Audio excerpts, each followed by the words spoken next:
Mom, I'm Home, Part 1. The empire was old, older than most species could understand. It stretched across 1,000 star systems, and at its heart sat the Empress on a throne made of crystal that sang with energy.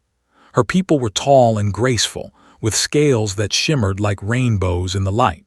They lived for thousands of years. They had seen empires rise and fall like waves on a beach. But even an empress who had ruled for 3,000 years could feel pain. 300 years ago, her daughter had vanished. Princess had been traveling on a diplomatic ship when marauder raiders attacked.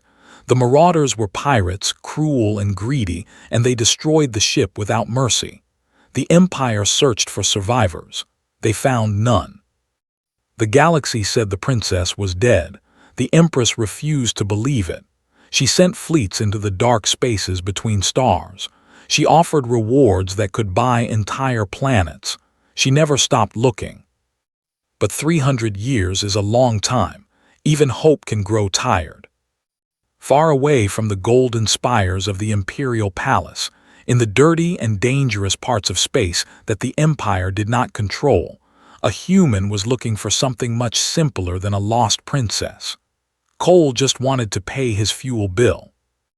Was a freighter captain. His ship was called the Wandering Star, and it was old and ugly and held together with patches and prayers. He had been flying alone for 10 years now, ever since the plague took his wife and daughter on Colony 7. He did not like to think about that. He did not like to think about much at all. He just flew and hauled cargo and tried to stay alive. Today he was at Station 7, a rust-covered place full of criminals and desperate people. A contact had given him coordinates for a salvage job, an old ship, floating dead in an asteroid field. No one had touched it in centuries. Whatever was inside could be sold for good money. Needed good money.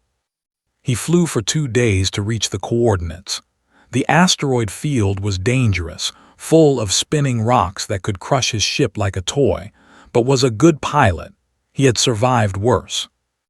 When he found the ship, his heart sank a little. It was. The elegant design was unmistakable, even though the hull was torn open and blackened by old weapons fire. Ships were valuable, but they were also complicated. He would need special tools to salvage anything useful. Still, he had come all this way. He might as well look inside. Put on his spacesuit and crossed over to the wreck. The inside was dark and cold. His flashlight showed walls covered in frost and floors littered with debris. There had been a fight here, long ago. He could see the marks of plasma fire on the walls. He moved deeper into the ship, checking rooms for anything valuable. He found personal items frozen in time. Clothes. Books written in script he could not read. A small toy that might have belonged to a child. Felt sad looking at these things. People had lived here. People had died here. Then he found the cargo bay. At first he thought it was empty, but his flashlight caught something in the corner. A box, large and made of metal that still gleamed despite the centuries. It was humming softly, powered by a battery that should have died long ago. A stasis pod. Walked closer, his boots crunching on frozen debris. He wiped the frost from the pod's window and looked inside. A face looked back at him. She was young, clearly with pale blue scales and closed eyes. She looked like she was sleeping. She looked like a child. His hands were shaking as he checked the pod's controls. The life signs were weak but stable. Whoever had put her in here had done it right. She had survived 300 years in frozen sleep. He connected the pod to his suit's power supply and watched the numbers stabilize. Then he looked at the small screen on the side of the pod. It showed information about the person inside, her medical data, her blood type, her name, and her title. Could not read, but his ship had an old translation program. He took a picture of the screen and sent it to the Wandering Star's computer. A moment later, the translation came back. Name N. Status, Imperial Princess, first daughter of Empress. Classification, Royal High Value Priority Recovery. stood very still for a long moment. He read the words again, then again. He had found the lost princess of the Empire. His mind started racing. This changed everything. The reward for her return would be unimaginable. He could buy a new ship. He could buy a fleet of ships. He could retire to some peaceful world and never work again. But then he looked at her face again. Young, helpless, alone for 300 years in the dark. She was just a kid. Thought about his own daughter. She had been 7 years old when the plague took her. He remembered her laugh. He remembered how she used to fall asleep in his arms after he read her stories. He made his decision. Getting the stasis pod back to his ship was hard work. It was heavy and the path was dangerous. Slipped twice and almost dropped it once. But he did not give up. He carried her through the broken hallways of the dead ship, across the cold void of space, and into the cargo bay of the wandering star. Then he sat down on the floor and stared at the pod for a long time. He was not going to sell her. He was not going to ransom her. He was not even sure he was going to contact the Empire. They were powerful and old and did not trust other species. If he showed up with their princess, they might think he had kidnapped her. They might kill him first and ask questions later. No, he needed to think about this carefully. But first, he needed to decide if he should wake her up. She had been asleep for 300 years. Her world had changed. Everyone she knew was probably dead. Waking up would be a shock. It might even be cruel. But leaving her frozen felt wrong too. She was not cargo. She was a person. Rubbed his tired eyes and made another decision. He started the waking process. It would take a few hours for her body to warm up safely. He used that time to prepare. He found the softest blanket he owned.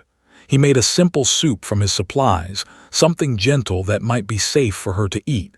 He dimmed the lights so they would not hurt her eyes. Then he sat down beside the pod and waited. He did not know what would happen when she woke up. He did not know if she would be scared or angry or confused. He did not know if he was doing the right thing. But he knew one thing for certain. She was not alone anymore. "Mom, I'm home," Part 2. Woke up screaming. The last thing she remembered was fire. Red fire and loud explosions and her guardian pushing her into the cold box and telling her to be brave. She remembered crying for her mother. She remembered the lid closing over her face. Now she was somewhere else, somewhere warm and dim and strange. A face was looking down at her. It was not. It was flat and soft and covered in something like fur on the top. 2 eyes, small and round, watched her with worry. She screamed again and tried to run. But her body did not work right. Her legs were weak. She fell off the strange bed and hit the floor. The creature made a sound and moved toward her, and she crawled backward until she hit a wall. "Hey, hey, easy," the creature said. Its voice was deep but soft. "You're safe, you're okay. No one's going to hurt you." Did not understand the words. She did not know this language.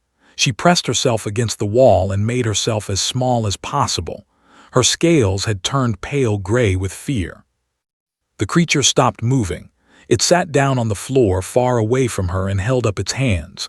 They were strange hands with 5 fingers and no claws. They looked soft, weak. "Okay," the creature said slowly. "Okay, I'm just going to sit here, take your time." They stayed like that for a long time, watched the creature. It did not move closer. It did not try to grab her. It just sat there making soft sounds that might have been meant to be calming. Eventually her fear turned into something else. Confusion, curiosity. She looked around the room. It was small and messy. There were machines she did not recognize. There were strange pictures on the walls. Through a window she could see stars. She was on a ship. The creature slowly reached behind itself and brought out a bowl. Steam rose from it. The creature pushed the bowl across the floor toward her, then moved back again. "Food," it said, pointing at the bowl. "Eat good."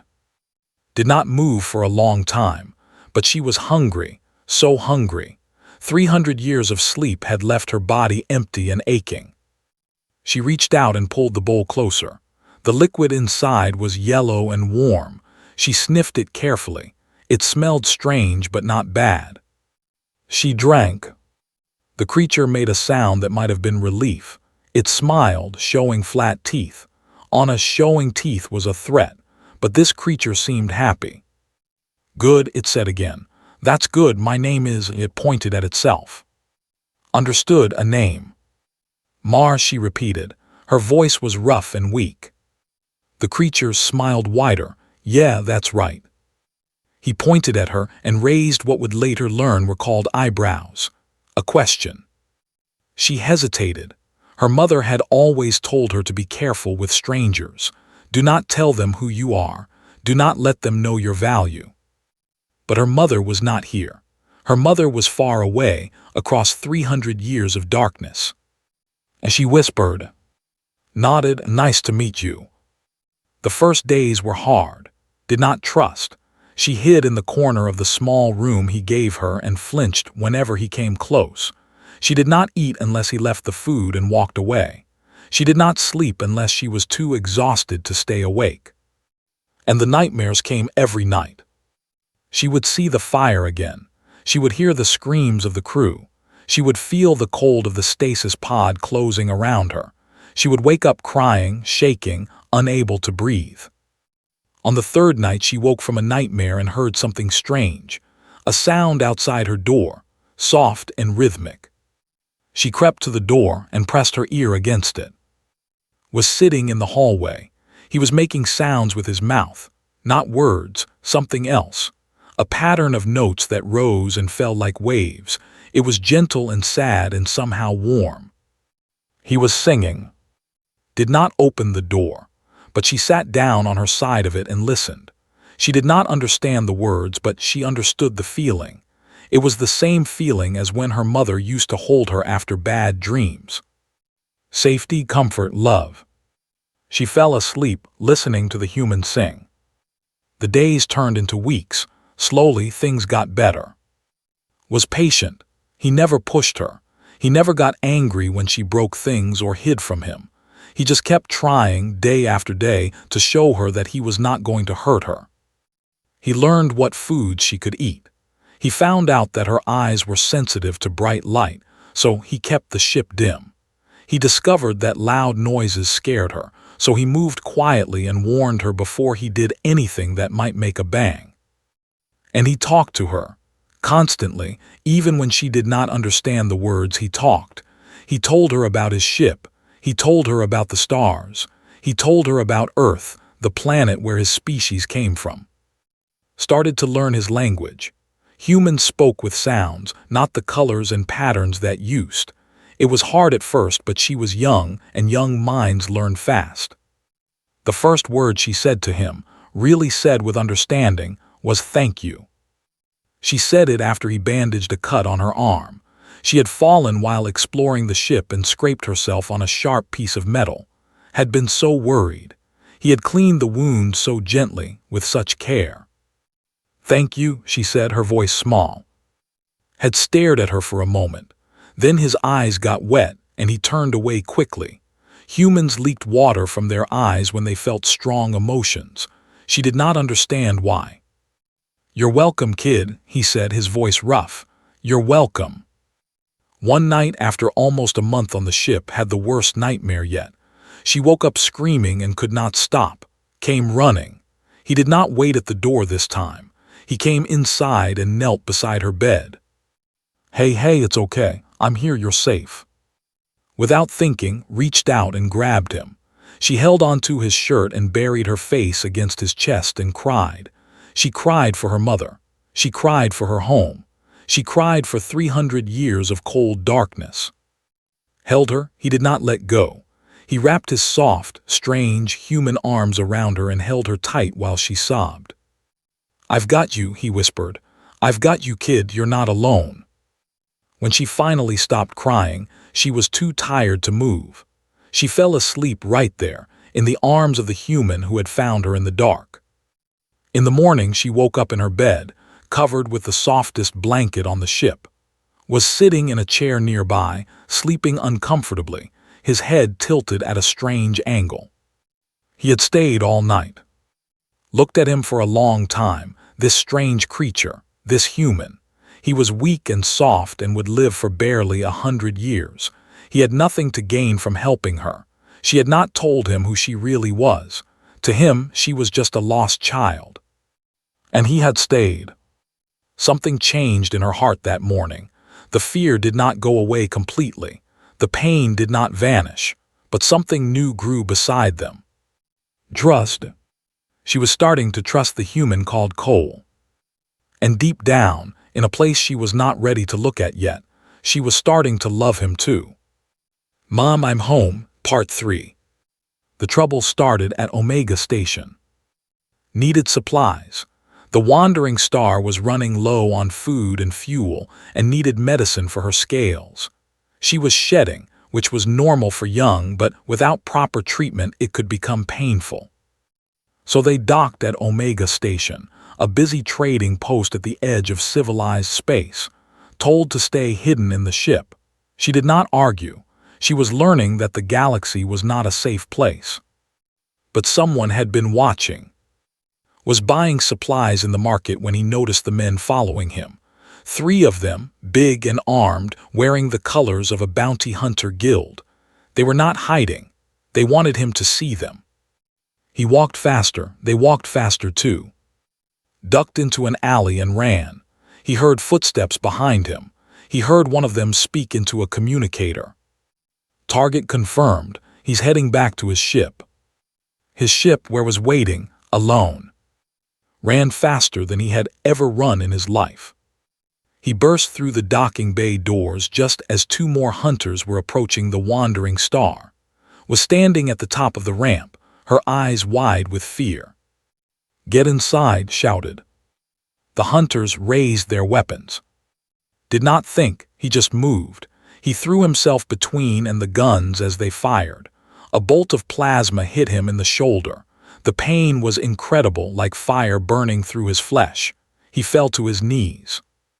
But he did not stop. He pulled out his own gun with his good hand and fired back. 1 hunter went down, then another. The rest took cover. Screamed. Get to the cockpit, he yelled through gritted teeth. Start the engines. She hesitated for only a second, then she ran. Fought his way up the ramp, bleeding badly, firing at anyone who got too close. He hit the button to close the ramp and staggered toward the cockpit. Was already there, her small hands moving over controls she barely understood. I don't know how to fly, she cried. Just keep the engines warm, I'll handle the rest.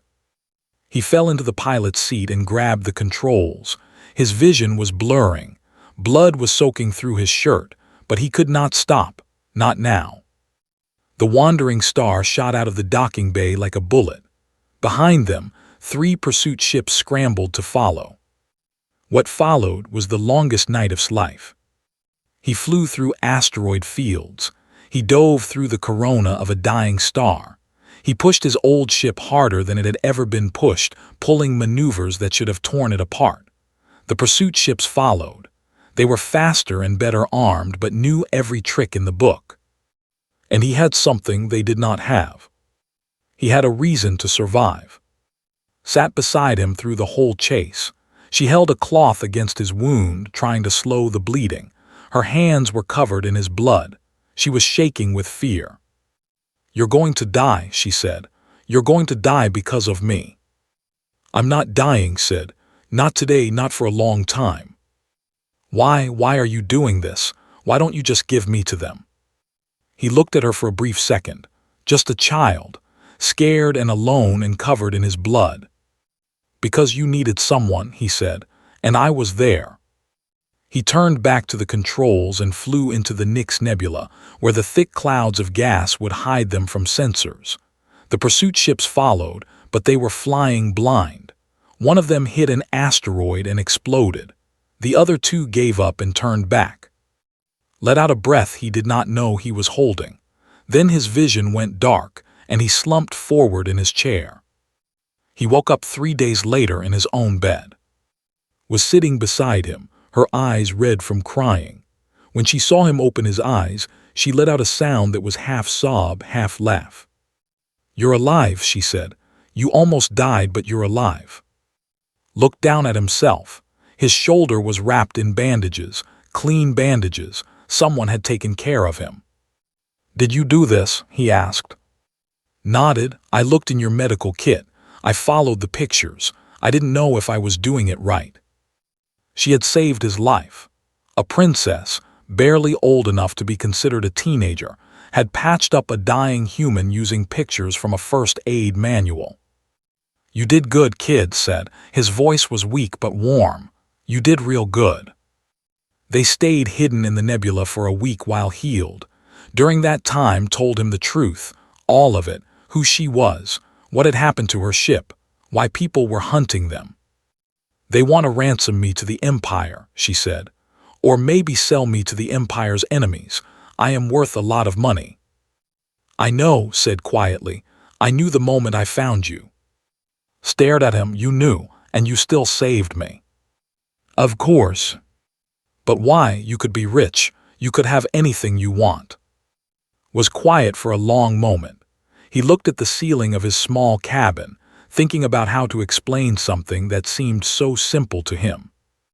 "When I found you," he finally said, "you were alone in the dark. You had been alone for 300 years. And I thought about how scared you must have been when they put you in that box. I thought about how much you must have wanted your mother." His voice got thick. "I had a daughter once. She died. There was nothing I could do to save her. I held her hand while she slipped away, and I promised myself that if I ever had the chance to save another child, I would do it, no matter what." He looked at, "You're that chance, kid. And no amount of money in the galaxy is worth breaking that promise." Started to cry, not from fear this time, from something else, something warmer. She crawled onto the bed and hugged him carefully, trying not to hurt his wounded shoulder. Wrapped his good arm around her and held her close. "I want to go home," she whispered. "I want to see my mother." "Then that's what we'll do," said. "We'll get you home, I promise." It would not be easy. The hunters would keep coming. The journey would be dangerous, and the Empire might not welcome a human showing up with their lost princess. But had made a promise, and he was a man who kept his promises. No matter what it cost. Mom, I'm home, Part 4. Contacting the Empire was harder than expected. Humans were not welcome in space. The two species had met only a few times, and the meetings had not gone well. They saw humans as young and primitive, barely worth noticing. They did not hate humans. They simply did not care about them. Sent messages through every channel he could find. He used old diplomatic frequencies. He contacted trading posts that dealt with the Empire. He even tried to reach ships directly. No one answered. "They think it's a trick," said. "Everyone knows I'm dead. If someone says they have me, the Empire assumes it's a trap or a scam. Then we need to prove it's real." Thought about this. Then she told about her mother's personal frequency, a channel that only the royal family knew. It had not been used in 300 years, but it might still work. If we send a message there, she will see it herself, no one else. Looked at her. "Are you sure? Once we do this, there's no going back."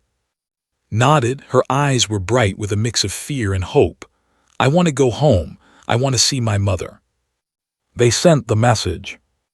The response came faster than either of them expected. 3 hours later, sensors detected a massive energy signature, then another, then a dozen more. A dropped out of faster than light traveled directly in front of them.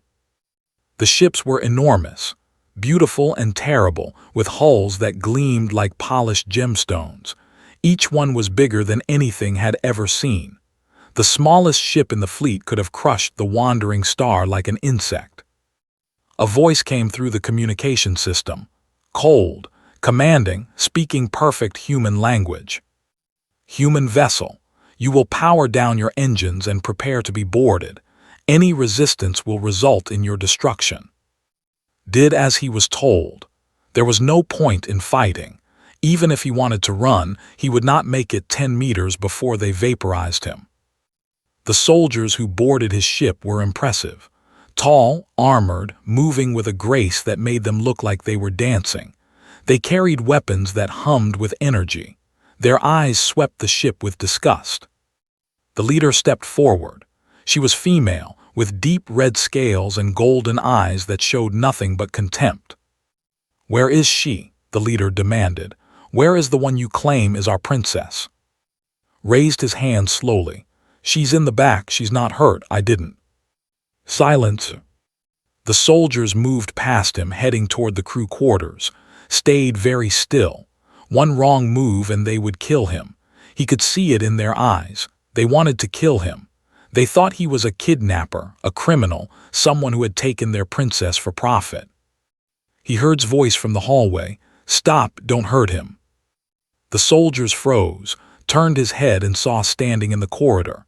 She was wearing the jacket he had given her, the one that was too big for her, patched and worn. She looked small and young and fierce.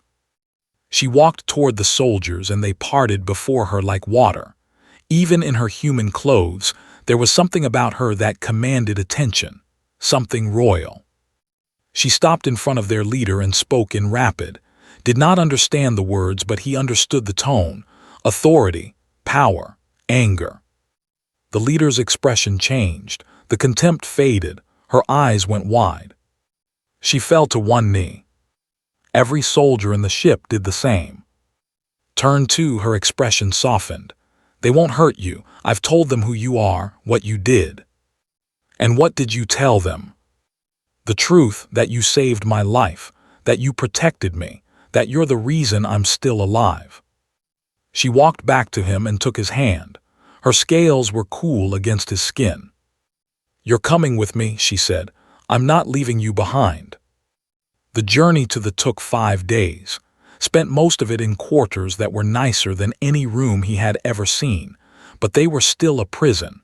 Guards stood outside his door. He was not allowed to leave. They did not trust him, he understood that.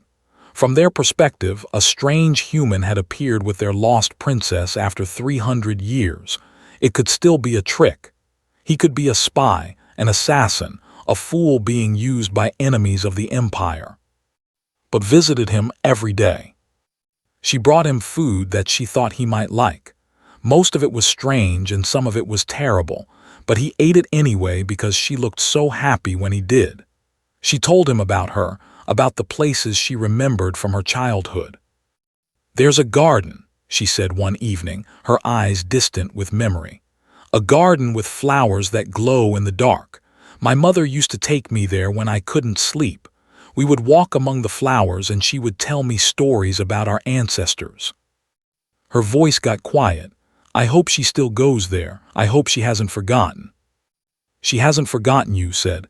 "No mother forgets her child, ever." Looked at him. "You had a daughter." "Yes." "Do you still think about her?" Was quiet for a long moment. "Every day, every single day. I remember her laugh. I remember the way she used to run to me when I came home. I remember reading her stories at night." He paused. "When I found you, when I pulled you out of that wreck, I saw her face, just for a moment, and I knew I had to save you, for her, for me, for both of us." Did not say anything. She just moved closer and leaned against his side. They sat together in comfortable silence, watching the stars streak past the window. On the 5th day, the fleet arrived at Prime. The planet was beautiful beyond words, green and blue and gold, wrapped in rings of crystalline dust that sparkled like diamonds. The cities on its surface glowed with soft light. Everything looked clean and perfect and ancient. The Imperial Palace was at the center of the largest city. It was made of crystal that sang with psionic energy, spires reaching toward the sky like frozen music. Had never seen anything so beautiful in his life. But he was not thinking about beauty. He was thinking about what would happen next. The shuttle landed in a courtyard larger than some space stations. Nobles lined the path, their scales shimmering with every color of the rainbow. They were silent, watching. Stood at the shuttle's door. She was wearing formal clothes now, clothes that marked her as royalty, but she had refused to take off's jacket. It hung over her shoulders like a cape, patched and worn and completely out of place. She turned back to look at him. "Stay close to me," she said. "No matter what happens, stay close." Nodded. The doors opened, and they stepped out into the light. At the far end of the courtyard, on a throne that seemed to be made of frozen starlight, sat Empress. She was ancient and powerful and terrifying. Her scales were deep purple, almost black, and her eyes were the same violet as. She did not move as they approached. She barely seemed to breathe. But saw her hands. They were gripping the arms of her throne so tightly that the crystal was cracking. Walked forward, one step, then another. Her pace quickened. The formal walk became a jog, the jog became a run. Stayed behind and watched as the lost princess of the empire ran toward her mother. And for the first time in 300 years, the Empress moved from her throne. "Mom, I'm home." Part 5. The throne room fell silent. Every noble, every guard, every servant watched as their ancient Empress rose from her seat. She had not left that throne for 100 years. She had not shown emotion for twice that long. She was stone. She was ice. She was the eternal ruler of 1,000 worlds. But now she was moving. And now she was crying. Ran across the endless floor, her borrowed jacket flapping behind her. She did not care about protocol. She did not care about ceremony. She did not care about the hundreds of eyes watching her. She only cared about one thing. "Mom," she cried, her voice echoing through the crystal halls. "Mom, I'm home." The Empress caught her daughter in her arms. She held her so tight it looked almost painful. Her body shook with sobs that she had kept inside for 300 years. Ancient and powerful and terrifying, yes, but also just a mother who had lost her child and never stopped hopping. "My little star," the Empress whispered. "My little star, you're alive, you're really alive." They held each other for a long time. The court watched in stunned silence. Some of the nobles were crying too, though they tried to hide it. Even the stone-faced guards looked moved. Stood alone at the edge of the courtyard. He did not belong here. He knew that. This was a family moment, a royal moment, something far beyond a human freighter captain with a patched-up ship and empty pockets. But he watched anyway, and he smiled. He had kept his promise. Later, after the tears had dried and had been wrapped in the finest robes the empire could offer, after she had been examined by doctors and blessed by priests and celebrated by crowds, the Empress summoned to her private chambers. He went alone. No guards escorted him now. The Empress had given orders. Cole was to be treated as an honored guest. The private chambers were smaller than he expected, warm and comfortable, filled with personal things, pictures, books, a small toy that looked very old and very loved. The Empress stood by a window, looking out at the glowing city below. "Do you know how old I am?" she asked without turning around. "No, Your Majesty. I have lived for 9,000 years. I have ruled this empire for 3,000 of them. I have seen wars that burned entire solar systems. I have watched species rise and fall like seasons. I have done terrible things and wonderful things and everything in between." She turned to face him. Without her throne, without her court, she looked almost ordinary, just a mother, just a woman who had been given a miracle. "In all that time," she said, "I have never met anyone like you." Did not know what to say, so he said nothing. "I have had my people investigate you, Cole. You are not wealthy. You are not powerful. You have no army, no fleet, no influence. You are one human, alone on a broken ship, barely surviving from one job to the next." She stepped closer. "And yet you found my daughter. You saved her. You protected her. You fought for her, bled for her, risked your life for her. And when you finally brought her home, you asked for nothing in return." "She needed help," said simply. I was there.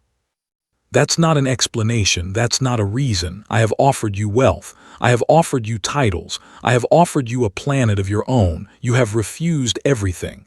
Her eyes searched his face. Why? Was quiet for a long moment. He thought about how to explain something that seemed so obvious to him, something that every human understood without being taught. On my world, he finally said, there's an old saying. You don't do the right thing because you expect a reward. You do it because it's right. That's all. That's the whole thing. The Empress stared at him. Your people live for barely a century. You are fragile. You break easily and heal slowly. You have no psionic gifts, no natural weapons, nothing that should make you special. I know. And yet you love so fiercely, you protect so stubbornly, you hope so recklessly. She shook her head slowly. I think I have underestimated your species. A door opened behind. He turned and saw enter the room. She was still wearing his jacket over her royal robes. It looked ridiculous. It looked perfect. He's not leaving, said firmly. I know he wants to go back to his ship and pretend nothing changed, but he's not leaving. Not forever. Kid started. No, she walked up to him and took his hand. You saved me. You took care of me. You're the only reason I'm standing here today. She looked up at him with eyes that held too much pain for someone so young. You're my family now. You don't get to just disappear. Felt something break inside his chest, something that had been frozen since he lost his daughter all those years ago. His eyes got wet. He tried to blink it away. I'm just a freighter captain, kid. I don't belong in palaces. I don't know how to bow to royalty. I'd probably embarrass you every single day. Smiled. It was the first real smile he had ever seen from her. Good. This place needs more embarrassment. It's too serious. The Empress watched this exchange with something in her eyes that could not quite read. After a long moment, she spoke. You may have your ship, Cole. You may have your freedom, but my daughter is right. You are family now, and family visits. Looked at the ancient Empress. He looked at the young princess. He thought about his empty ship and his empty life, and all the years he had spent running from his grief. Maybe it was time to stop running. I've got a delivery to make next week, he said, but after that, yeah, I can visit. Smile got even brighter. Promise. Put his hand on her head, the way he used to do with his own daughter so long ago. I promise. Years passed, then decades, then centuries. Grew from a child into a young woman, then into a leader. She became her mother's heir, then her mother's advisor, then, when finally chose to rest, she became Empress herself. And through all those years, a battered human freighter landed at the Imperial Palace at least once a year. Its captain grew gray, then white, then old and thin and fragile, but he kept coming. Was there when Cole took his final breath. He was on his ship in his own bed, surrounded by photos of everyone he had ever loved. His wife, his first daughter, his daughter in every stage of her life. I'm tired, he said, his voice barely a whisper. I know, said. She held his hand gently. Her scales were warm against his cool skin. Did I do okay, with you I mean, did I do it right? Leaned down and kissed his forehead. You did everything right, she said. You saved me, you loved me, you gave me a home when I had none. Her voice broke. You were my father in every way that mattered. Smiled. It was the same smile he had given her all those years ago, when she was a scared child on a broken ship, and he was a lonely man with nothing but a promise. Take care of yourself, kid, he whispered. Then he closed his eyes, and he was gone.